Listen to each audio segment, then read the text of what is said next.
Seguimos esta noche en Minuto 1 marcando el punto de encuentro con la realidad y también comunicando novedades. Hay muchas novedades desde que asumió el nuevo gobierno y algunas de ellas muy importantes. Recién las hablábamos con Daniel Arroyo, cómo la tarjeta alimentaria llega a la provincia de Buenos Aires. Va a llegar a 150.000 hogares solo en el conurbano bonaerense, con lo que eso significa. Y hay anuncios. La semana pasada lo hablamos con el presidente de la Nación sobre el tema de jubilados, por eso está Alejandro Banoli, titular de la ANSES. Alejandro, un gusto, buenas noches. ¿Qué tal? Buenas noches. ¿Cómo anda? Bien, bien, muy bien. Bueno, con mucho trabajo, ¿no? Porque hoy también estuvieron con Daniel Arroyo en la provincia de Buenos Aires. Mucho trabajo, sí, hoy acompañé a Daniel Arroyo, estuvimos en Almirante Brown con el intendente Cascallares y en La Matanza también con Fernando Espinosa. La verdad, primero, muy emotivo, la verdad, la cantidad de personas agradecidas. Hubo operativos muy bien organizados donde estaban los puntos de agua, los puntos sanitarios, entretenimientos para chicos. Bueno, decenas de miles de argentinos que tienen la tarjeta. Y esto es dos cosas, Gustavo. Primero, pagar la deuda social. Total. Siempre hablamos de la deuda. Lo primero es la deuda social. Y en segundo lugar, esto de poner en marcha la economía, ¿no? Verdaderamente, que la gente pueda comprar alimentos en negocios de cercanía, con alimentos de producción nacional, con alimentos saludables, es muy importante. Y vos sabés que acompañar estos operativos también nos está permitiendo llegar a los que el Estado desatendió por 4 años. Por ejemplo, te doy casos dramáticos. Gente que se acerca no tiene documentos. Es increíble eso. No tiene documentos. Hoy yo hablé con el ministro Guado de Pedro, nos pusimos de inmediatamente en contacto con el Registro Nacional de las Personas y bueno, su titular va a ver gente del Registro de las Personas en los camiones de la ANSES para otorgar los documentos o al menos certificar la identidad para que puedan cobrar la tarjeta. Después tenemos que hacer también operativos especiales. Hay lugares, por ejemplo, en Salta donde hay que acceder a través de Bolivia, porque no hay caminos.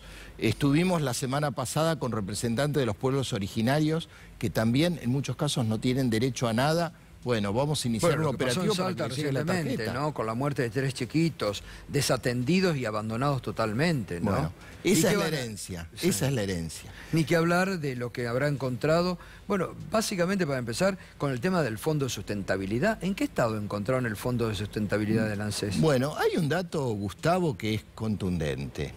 El Fondo de Garantías, desde diciembre del año 2015... hasta el 10 de diciembre de 2019, perdió el 70% de su valor. 2/3 del fondo, títulos públicos y letras intransferibles de las que el gobierno anterior llenó al fondo. Y el gobierno de Macri lo que hizo es que toda la liquidez que recibía el Fondo de Garantía tenía que pasar al Estado. En la ley de emergencia que se aprobó, el Fondo de Garantías del ANSES volvió a recuperar la autonomía para invertir. Por supuesto que tenemos que mantener el financiamiento al Estado mientras dura esta situación de emergencia y default a las que nos llevó Macri. Pero Macri hizo únicamente financiamiento al Estado, abandonó todo otro proyecto y sacaba guita de los jubilados para financiar el Estado. Y algo más que es importante. 10% del fondo es crédito a los jubilados que los sobreendeudó. Sí. Los jubilados endeudados con el ANSES, con los bancos, con los usureros. Bueno, vos sabés que nosotros dispusimos que durante 3 meses los jubilados no tengan que pagar nada. Eso ya está en vigencia, de los ¿no? créditos está en vigencia. Esto, ¿sabés lo que representa para los jubilados? Haber recibido el bono de 5.000 pesos, haber tenido estos 3 meses de gracia para el pago de créditos, más haber duplicado la UH. Bueno, pero volviendo al tema de los jubilados, por supuesto lo que vos decías, en 2015 el 15% del Fondo de Garantía se invertía en la economía real. Solamente ahora es el 4% que es herencia de lo que se había invertido, de los títulos que se habían colocado. Alejandro, ¿van a bajar esto? Ustedes suspenden por 3 meses los jubilados que están endeudados. ¿Les van a bajar las tasas para los que están pagando los créditos todavía? Ya se la bajamos del 50 al 31%, una baja de 20 puntos en línea con la política monetaria del Banco Central y los vamos a bajar este endeudamiento, ¿no? Paralelamente a la mejora en los saberes, la idea es que los jubilados tengan menos deuda para que puedan estar más aliviados. Realmente lo que se hizo fue criminal porque verdaderamente los jubilados se endeudaban para comer, para comprar remedios. Pero te vuelvo por un minuto a algo que es importante. Vos sabés que un mandato importante que me hizo el presidente Alberto Fernández es que el Fondo de Garantía lentamente vuelva a prestar a la economía real. Y esto es fundamental porque solo con desarrollo económico, solo con un país en crecimiento, le puede ir bien a los activos de la Argentina, mejora la administración del fondo, así que la semana que viene nos vamos a encontrar con los funcionarios del INVAP. Vos sabés que el INVAP es una empresa modelo argentina, tecnología de punta, o sea, queremos a través del Fondo de Garantía precisamente también ser el canal para que pueda haber recursos disponibles para la ciencia y la tecnología. Fundamental, porque el INVAP también estuvo a punto de privatizarse durante la época de Macri, prácticamente abandonada, lo denunciaban sus propios integrantes, ¿no? Importante esta noticia que da. ¿Van a financiar proyectos del INVAP? Exactamente, y de empresas argentinas. Estuvimos hablando con Peirano, que dirige, digamos, el Fondo de Inversión de Ciencia y Tecnología, para poder seleccionar con criterios racionales emprendimientos nacionales que puedan apalancar la ciencia y la tecnología y fomentar el desarrollo económico. Es decir, que vuelven a financiar desde el ANSES y desde el Fondo de Sustentabilidad de Garantías, digo, ¿no? Así es, gradualmente, entonces, desendeudar a los jubilados en línea con la política de Arroyo de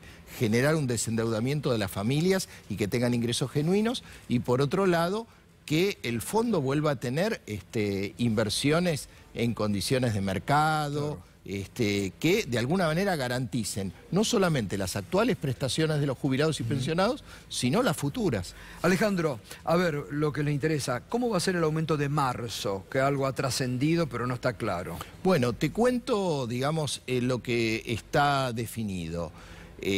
Antes de fin de mes va a estar definida cuál va a ser la pauta. Hasta acá hay dos definiciones que puedo decirte.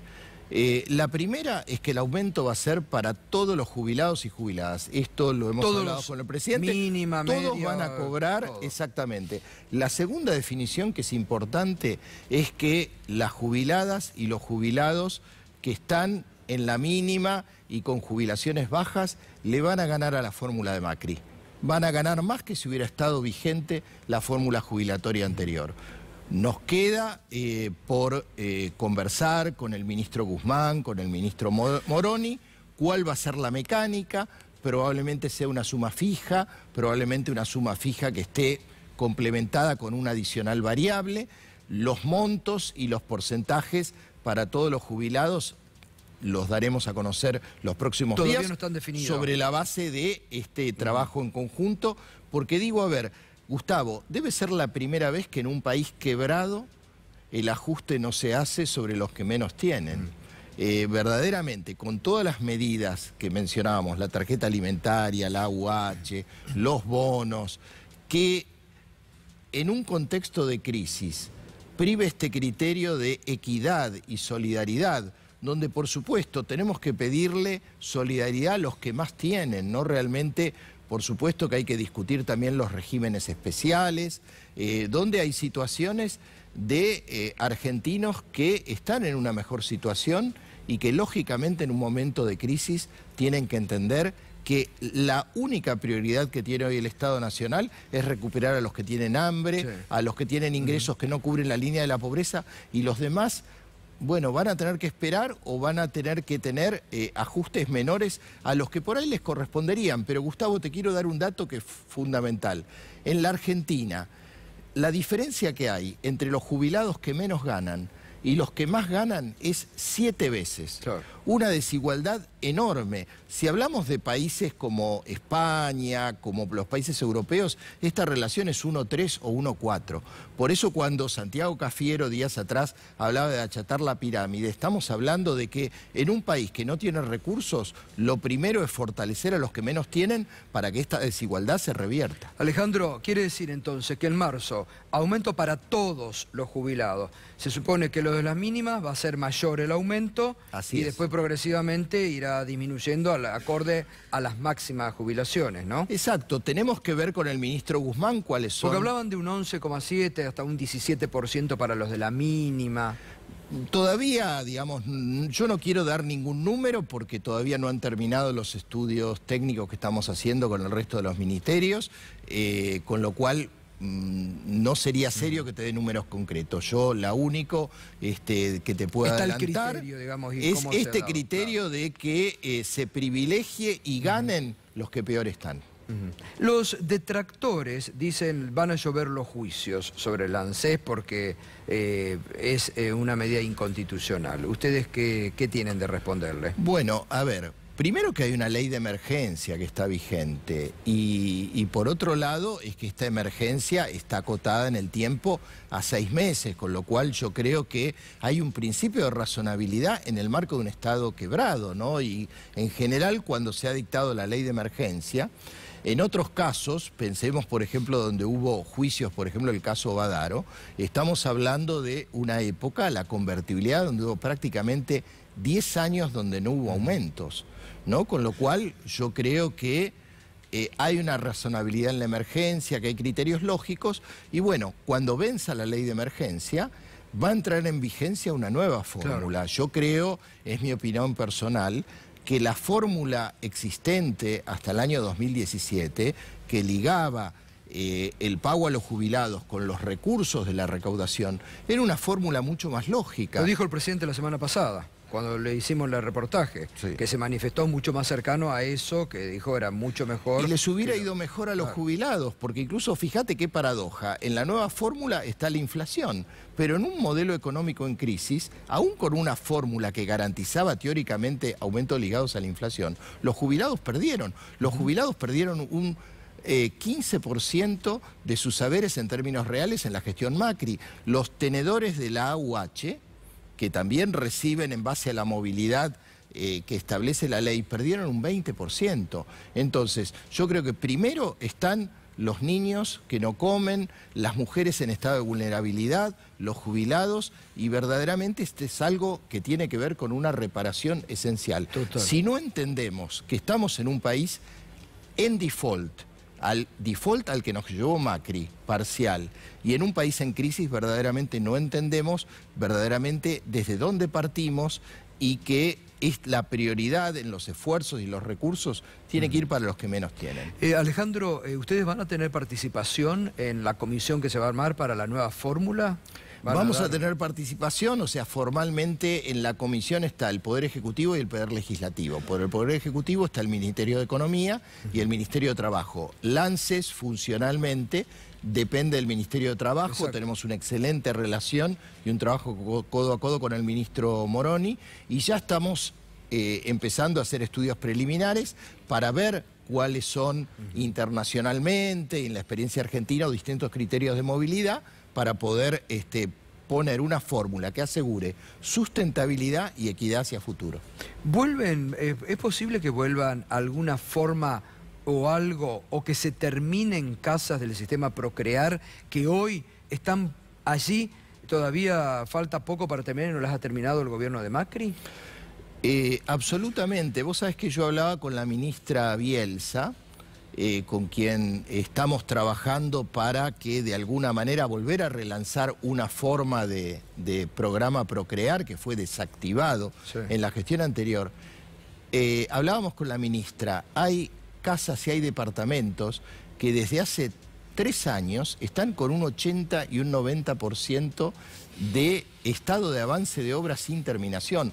Otra cosa demencial y de abandono del Estado. Así que no solo vamos a trabajar para poder entregar las viviendas que muchos argentinos necesitan y que con poco esfuerzo y pocos recursos se podrían terminar, sino que también vamos a conversar con la ministra de Vivienda y Hábitat para relanzar alguna versión ayornada de lo que es el programa Procrear. Y de la misma manera, yo el miércoles me voy a juntar con el ministro Trota, con el que estamos trabajando para volver a la inclusión digital, a alguna forma del programa Conectar Igualdad que le permitió tener conectividad, computadoras, software, no solamente a los jubilados, sino también a muchas familias con niños, que les permitía precisamente en este mundo que exige la conectividad, acceder a educación a distancia. Es decir, que vuelve un ANSES muy activo, muy cercano a este desarrollo que se necesita, que había sido paralizado totalmente por el gobierno anterior. Claro, un ANSES yo te diría que coordinando con otras áreas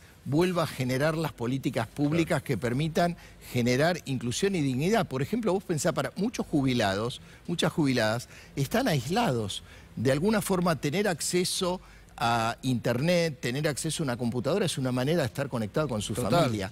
Hacia ahí tenemos que ir. Este es el sentido de las políticas públicas. Y yo lo que veo, Gustavo, cuando venía en estos 4 años a tu programa, te hablaba y hablábamos mucho de la inconsistencia de las políticas. Total.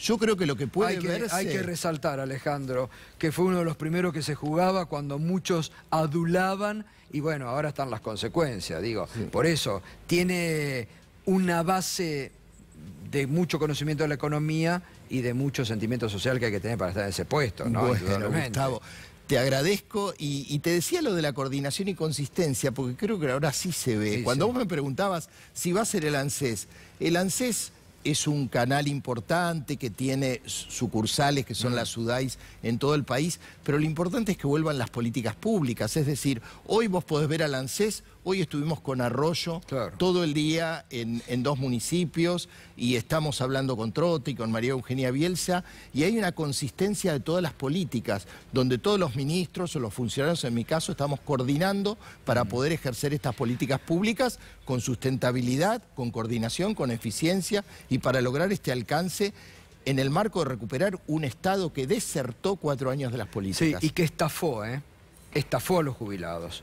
Porque esto que hablábamos recién, de haberlos embaucado en estos créditos, endeudados como están, de haberles mentido de que les iba a ganar a la inflación, no ocurrió.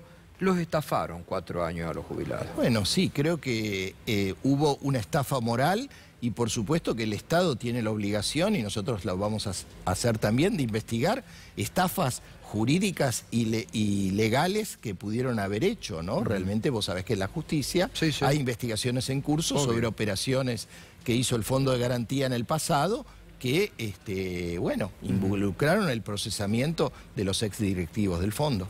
¿Y se ha encontrado con elementos que pueden ser denunciados? Bueno, ¿está haciendo auditoría en el ANSES? La semana pasada pude designar, con acuerdo con la CIGEN, a la que es la auditora del ANSES, que está teniendo bajo su cargo una investigación profunda y exhaustiva de todas las operaciones que hizo el FGS en estos 4 años y sobre la base de esto veremos si hay motivos para ampliar las denuncias. Alejandro, gracias. No, gracias. Muchas gracias. A vos, y bueno, es importante la comunicación, así que vamos a estar también comunicándonos y sobre todo esperando cuando se defina ya cómo va a ser el aumento de marzo y lo que se viene, ¿no? ¿Cómo no? Gracias, A vos. Gracias. Muy bien, nos vamos a Villa Gesell, la conmoción que ha ocurrido con los rugbyers que asesinaron al joven Fernando. Está allí Diego Gabriele en Villa Gesell. Diego, buenas noches.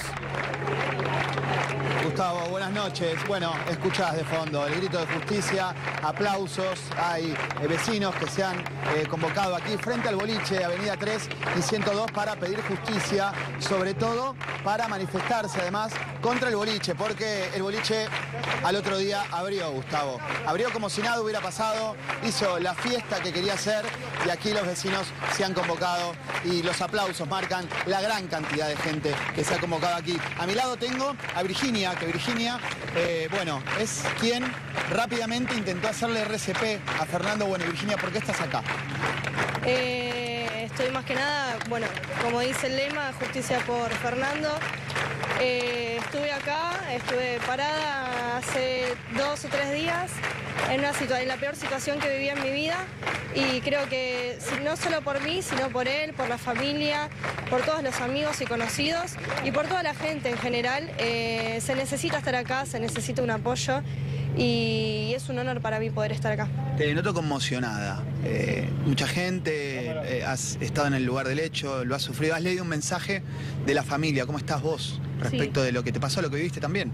Recién los amigos no pudieron venir a Villa Gesell, así que me eligieron a mí para que pudiera leer una carta que le escribieron ellos a Fernando.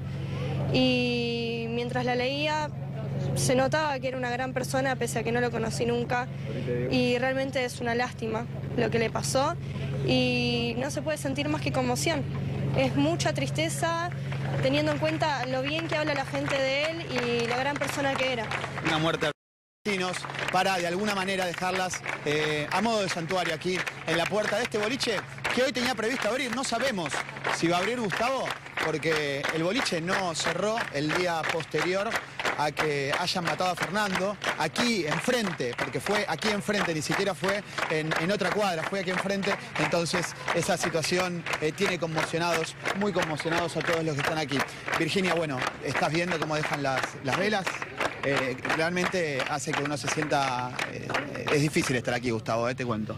Sí, totalmente, y más teniendo en cuenta que, como dije antes, hace unos días yo estaba acá enfrente y estuve presente en toda la situación y es realmente muy conmocionante ver cómo tanta cantidad de Gesell se une a una causa común, que es la justicia por la vida de este chico, que es completamente inocente y realmente es necesaria para concientizar a toda la sociedad. Sí, chicos, voy a intentar a ver si puedo hacer que los escuche aquí Virginia. A ver, Virginia, si se va a poner el auricular y ya los está escuchando, Virginia. Virginia, no, ver, yo solamente sí. rescatar, buenas noches, rescatar además tu responsabilidad social. ¿Cuántos años tenés vos? 17 años. 17 años. ¿Y dónde aprendiste a hacer la reanimación? Porque esto es lo importante también, no solamente tu entrega frente a la patota que mataba a patadas, vos te jugaste, te acercaste, le diste los primeros auxilios, sino, lamentablemente no todo el mundo está preparado para hacer esto. ¿Dónde lo aprendiste? Yo tuve un curso de la Cruz Roja y en mi colegio vinieron a capacitarnos al colegio durante toda la mañana y con lo que yo sabía, que es lo básico, tuve toda la buena intención de poder ayudar hasta donde pude y con las herramientas que tenía a mano. Pero nadie, si no estabas vos, nadie lo hubiera intentado hacer, ese auxilio que tuvo Fernando en la búsqueda de recuperarlo. Lamentablemente no se pudo, ¿no? Había un chico que me estaba ayudando a hacer la reanimación y habían policías también dispuestos a ayudar, que había uno que estaba capacitado y otro que lo estuvimos guiando para poder hacer el bien entre todos. Es fundamental, me importa, es muy importante esto, Virginia, asumir esta responsabilidad social que has tenido frente a la barbarie de estos 11 tipos que mataron y asesinaron de esta forma tan violenta. Te convertiste en la anticara de la barbarie y de la violencia. La verdad que me conmovió mucho hoy cuando me enteraba de cómo habías estado. Realmente es para ponerte de manifiesto. Muchas gracias. Virginia, ¿Irina? Sí. Irina Hauser te saluda. Sí, no. ¿Vos llegaste a ver parte de la golpiza?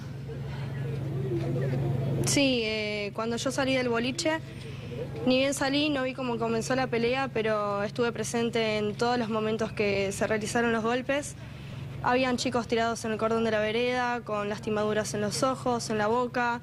Fernando estaba tirado inconsciente en el piso y los animales le seguían pegando, porque no hay otra palabra para describirlos. Y se fueron, así como sin nada.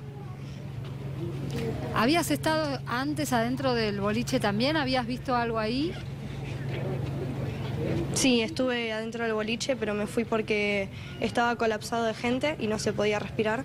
Y vi que hubieron muchas peleas, pero hubo una de gran magnitud, donde sacaron a muchos chicos agarrados del cuello, pero no puedo precisar si fueron los mismos que los agresores de Fernando. ¿La seguridad del boliche o policía de la zona no los ayudó para nada? Sí, estuvo siempre en contacto con nosotros.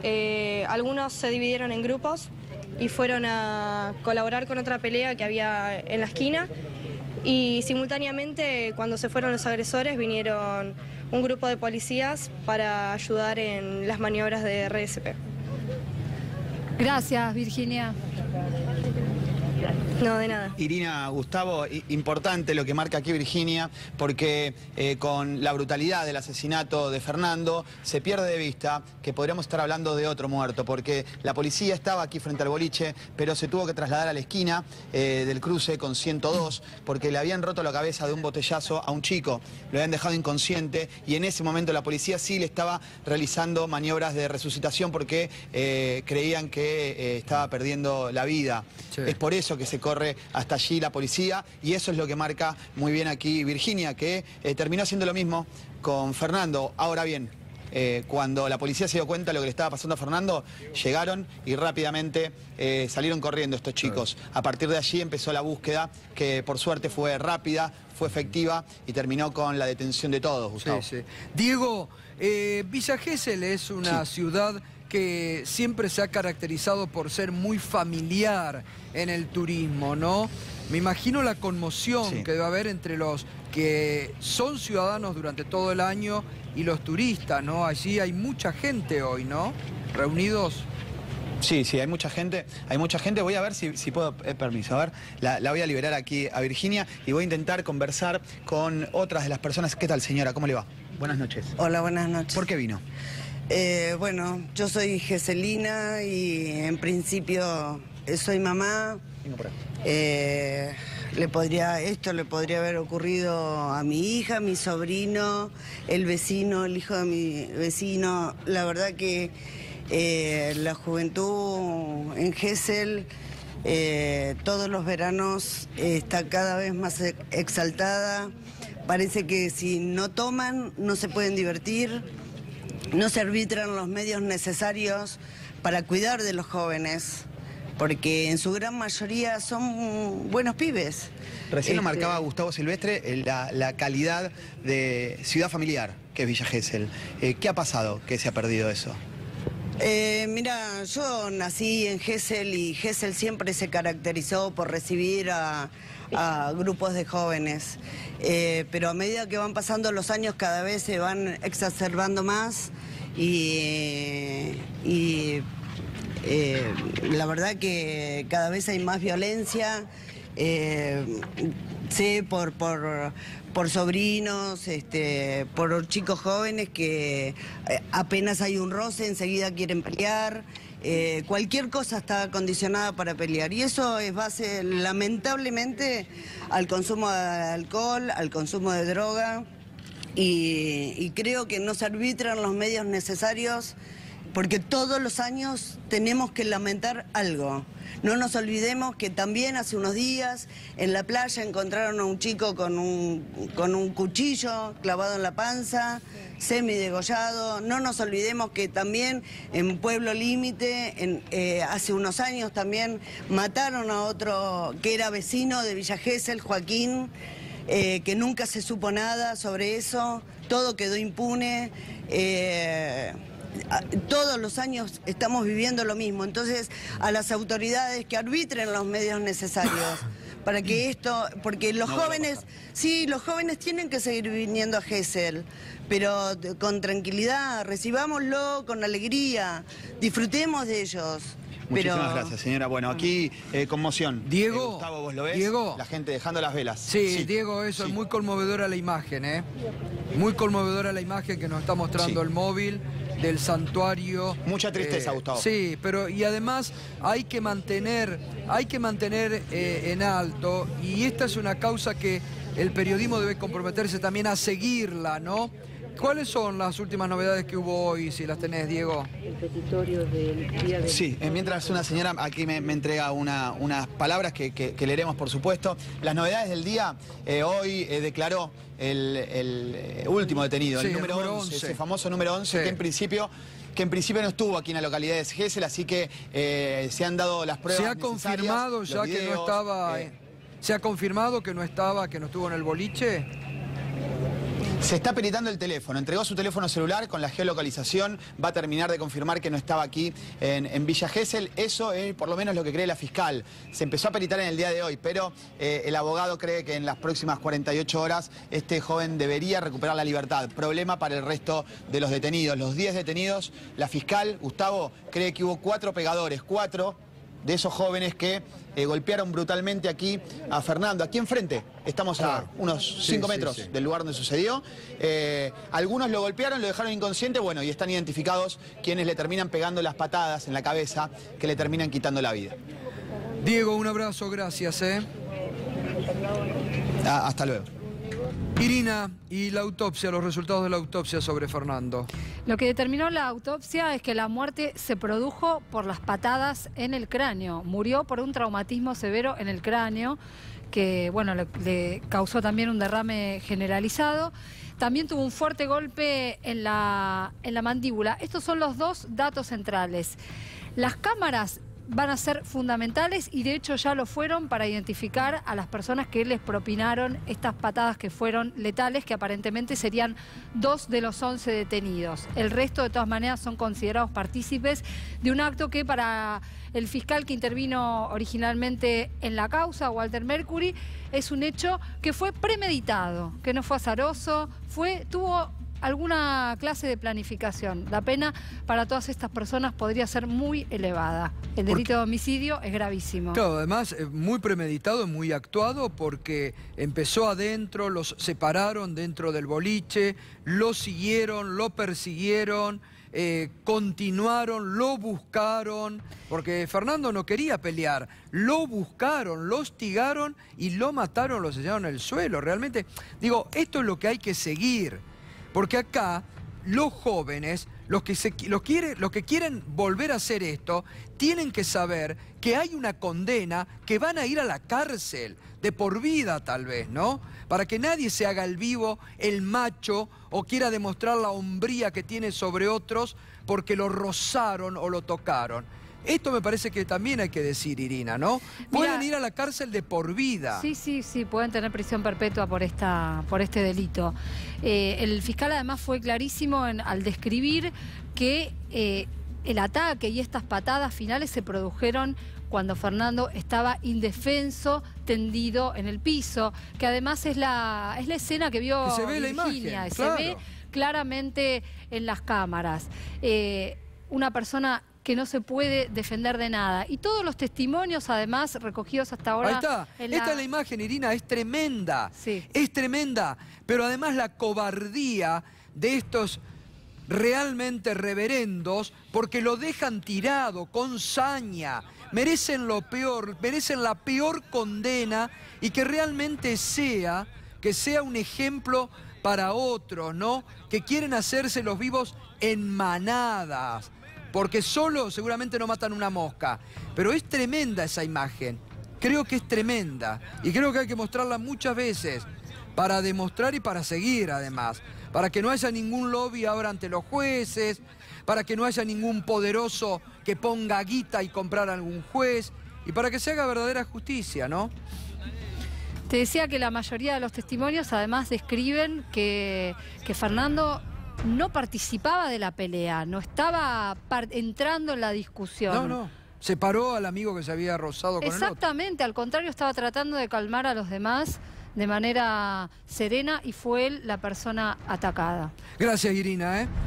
Bueno, y estamos con el ministro de Seguridad de la provincia de Buenos Aires, Sergio Berni. Sergio, buenas noches. Gracias por venir. Bueno, es un hecho conmocionante. Sí, claro, por supuesto. Un hecho desgraciado que toca a todos muy fuerte. Sobre todo porque aparte hay imágenes que sensibilizan la brutalidad de estos asesinos, que no son más que asesinos, más allá de que en la psicología colectiva creemos que son chicos buenos, que son gente que no tiene problema, que no vienen de lugares postergados y sin embargo ha cometido este delito de manera descarada. Lamentablemente ha fallecido un chico que tenía todos los antecedentes de ser una persona solidaria, de trabajar para los demás y como bien comentaba recién, ni siquiera había tenido ocasión de ser el protagonista de la pelea.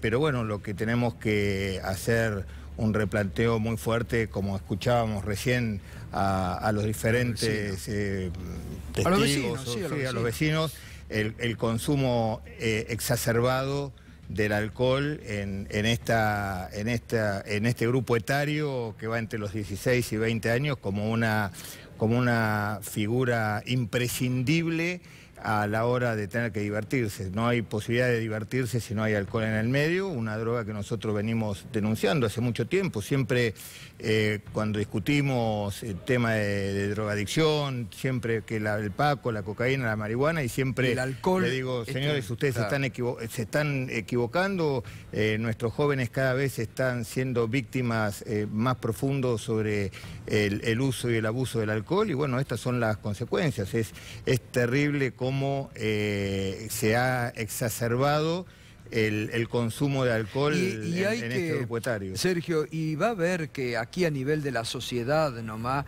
los controles cada vez van a ser los más fuertes sobre cómo en los boliches se les da alcohol muchas veces a menores, ¿no? Y acá también hay irresponsabilidad por parte de los dueños, ¿no? Mire, en realidad yo estuve el fin de semana pasado en Gesell justamente controlando eso y la verdad que me llama la atención la gran cantidad de gente, el gran consumo de alcohol,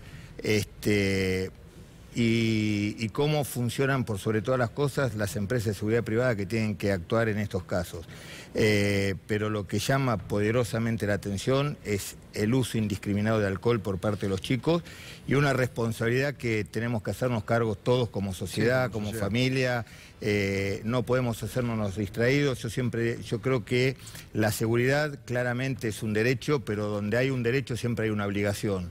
Me parece que cada uno tenemos que hacernos parte responsable de esa pequeña circunstancia que nos tocan y tener muy presente las consecuencias y las responsabilidades desde la educación, el seno familiar en el uso y el abuso del alcohol. ¿Se puede ir a algún tipo de reglamentación o de leyes que sean más severas? Mire, la verdad, yo le digo la verdad siempre duele, ¿no? Y seguramente que al otro día salimos en todas las tapas de los diarios criticados, pero uno cuando dice las cosas lo dice de la experiencia y la responsabilidad. Justamente nosotros hace 20 días convoqué a profesionales, para mí el doctor de la Rosa es uno de los profesionales que mejor conoce en materia de violencia y cómo se va desenvolviendo en la sociedad para crear justamente un laboratorio de estudio aplicado de la violencia, porque hay 3 factores que a nosotros nos preocupa demasiado, que es cómo la violencia ha sido un agravante a la hora de tipificación del delito. El otro tema es el femicidio, porque en la Argentina nosotros tenemos una de las legislaciones más modernas en el mundo y sin embargo el femicidio es una constante que se va aumentando día a día. Y el otro justamente era el estudio de estos grupos, de estos chicos que en soledad son prácticamente inofensivos, como bien decía usted, pero ante la exacerbación de los frenos inhibitorios que producen alcohol y en grupo se convierten en delincuentes potenciales y en este caso delincuentes reales. Entonces estábamos estudiando justamente este tema para llevar soluciones de fondo, porque esto es una emergencia. ¿Qué significa emergencia? Que emerge. Esta es una situación que emerge y como todo lo que emerge nosotros permanentemente vemos la punta del iceberg y tratamos de generar parche tras parche, pero no estudiamos lo que sucede abajo, el trasfondo de la cuestión. Por eso hemos convocado desde el gobierno de la provincia de Buenos Aires a especialistas para estudiar profundamente en sociología aplicada y para poder entender y comprender qué es lo que está sucediendo con el incremento de la violencia permanentemente. ¿Y cómo venía, sacando este hecho tremendo, cómo venía el desarrollo de la temporada? Usted ha andado mucho en ciudad en ciudad. Muy bien, la verdad que la temporada ha sido los hoteles colmados, las playas colmadas.